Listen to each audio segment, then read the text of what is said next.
Vous allez devoir prendre les mesures des véhicules. Attention, il faut les prendre le plus précisément possible, il en va de la précision finale du guidage. Des mesures peu précises peuvent entraîner des lignes de guidage décalées.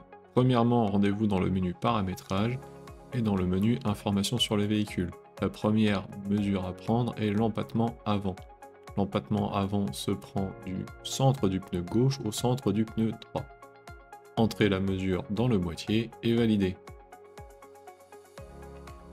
La deuxième mesure à prendre est l'empattement avant-arrière qui se prend du centre du moyeu avant au centre du moyeu arrière. Entrez la mesure dans l'écran et validez. La troisième mesure est la distance entre l'essieu avant et l'outil avant. La mesure se prend du centre du moyeu avant au centre de l'élément le plus éloigné du tracteur. Par exemple, avec ce tasse avant, la mesure sera prise au centre du rouleau à l'avant. Entrez la mesure et validez. La quatrième mesure est la distance entre l'essieu arrière et l'outil arrière.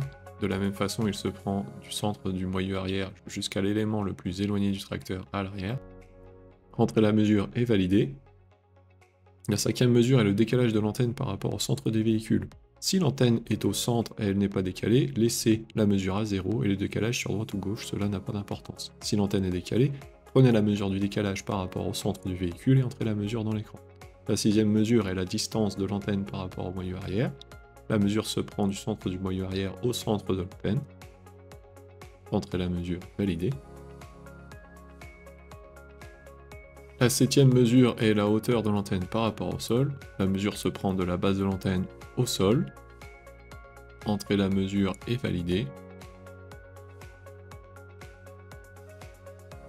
Finalement, si vous avez la fonction U-turn, il faudra renseigner le rayon de braquage du véhicule. Reportez-vous à la documentation du tracteur.